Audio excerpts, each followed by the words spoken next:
avessero almeno il buonsenso di stare zitti, tutti, giocatori e allenatore.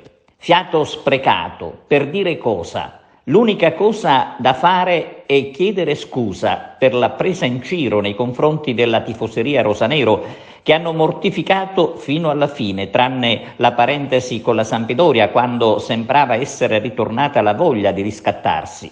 Poi il baratro, lunedì in casa e ieri nella partita di ritorno.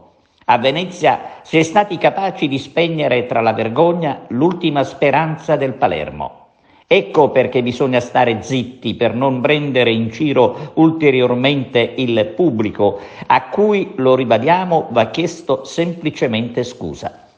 Il pubblico del Palermo, lo sappiamo, merita il massimo rispetto e bisogna ringraziarlo per la presenza straordinaria al Barbera in occasione dei play-off, quando ha messo davvero i brividi a chiunque.